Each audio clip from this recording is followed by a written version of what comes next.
sou o professor Flávio. Hoje nós vamos aprender como resolver esta questão aqui, que caiu no Enem PPL 2013. Para resolver essa questão, o candidato devia saber apenas o que é velocidade, e como calcular a velocidade, ok? Então vamos ver aqui, vou te explicar aqui rapidamente o que é velocidade. Então imagina o seguinte, imagina que você tem aqui uma rua e nesta rua você tem ali casas, né? As casas, você sabe, elas têm números. E os números das casas, isso eu já não sei se você sabe, representa a distância daquela casa até o começo da rua. Ok?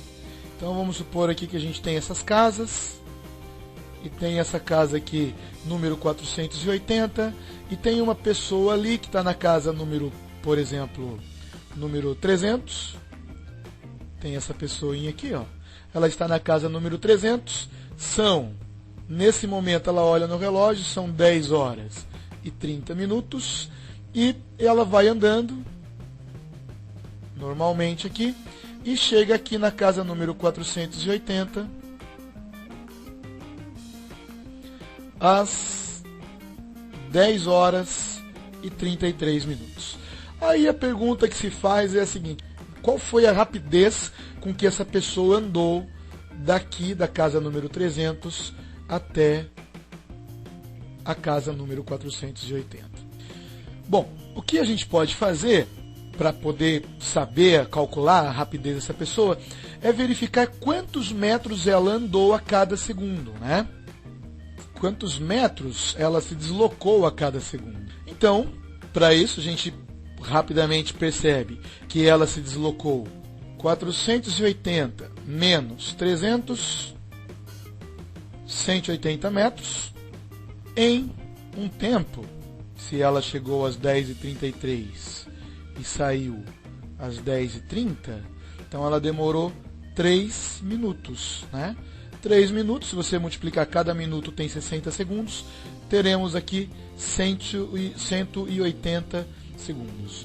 Então essa pessoa ela se deslocou 180 metros em 180 segundos, portanto ela se deslocou 1 metro a cada segundo.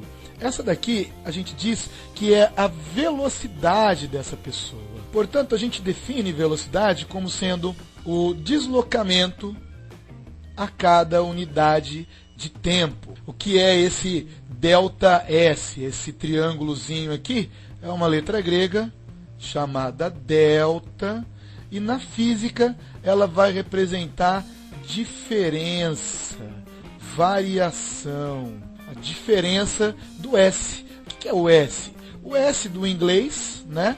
O space, o espaço, né? Que seria a diferença de posição, na verdade. Então, ΔS significa diferença de posição. No exemplo que a gente viu aqui, né, a pessoa foi da posição 300 para a posição 480, então a diferença de posição dela foi de 180 metros, ou seja, o deslocamento dessa pessoa. E o ΔT é a variação ou diferença de tempo, que no caso foi de 3 minutos. Então lembre-se, delta na física sempre vai representar diferença, variação.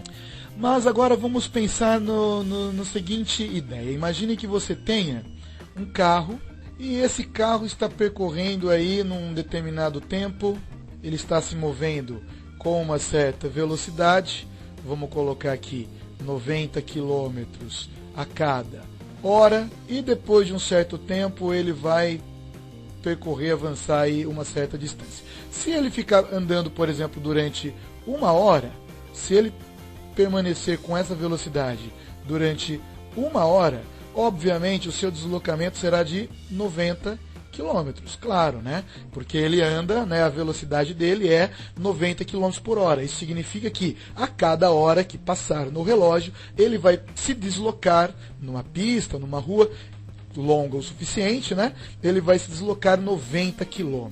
A cada hora ele percorre 90 km. Isso que significa que a velocidade dele é de 90 km por hora, ok? Mas aí então eu quero saber o seguinte.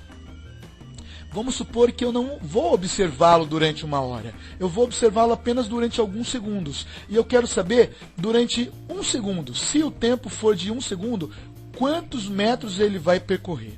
Então, nós temos que pensar assim. Bom, se o deslocamento dele é de 90 km, se eu passar isso para metros, tenho que multiplicar por 1000. Então, vai dar 90.000 metros. E se passou uma hora, eu tenho que pensar isso em segundos. Então, uma hora eu sei que tem 60 minutos, cada minuto tem 60 segundos, ou seja, é a mesma coisa que eu multiplicar por 3.600. Então, essa uma hora vai ter 3.600 segundos.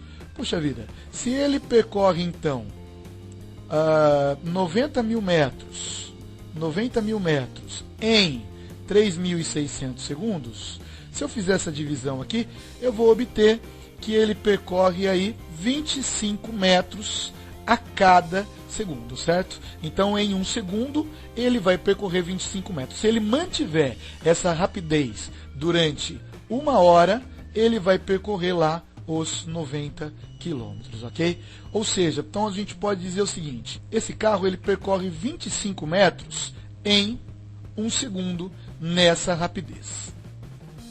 Se ele mantiver essa rapidez durante uma hora, ele percorrerá 90 quilômetros.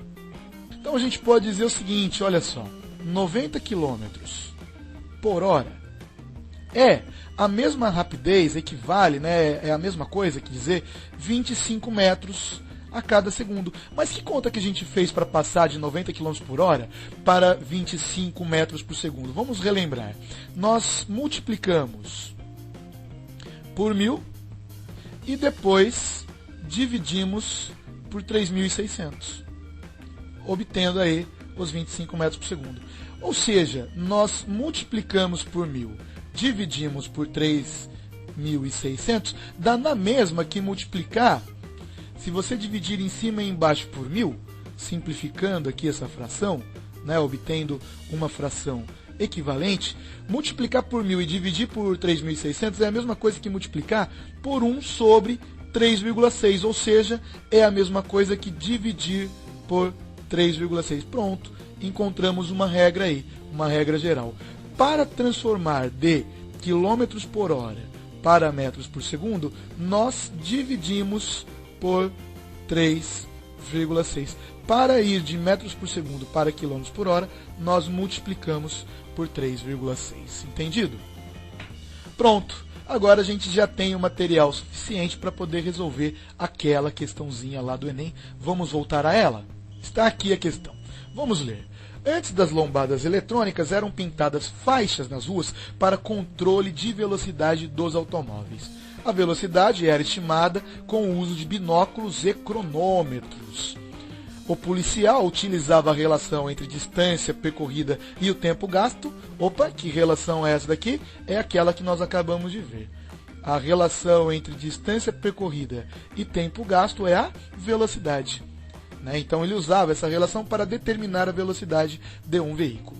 Cronometrava-se o tempo de um veículo, que um veículo levava para percorrer a distância entre duas faixas fixas, cuja distância era conhecida.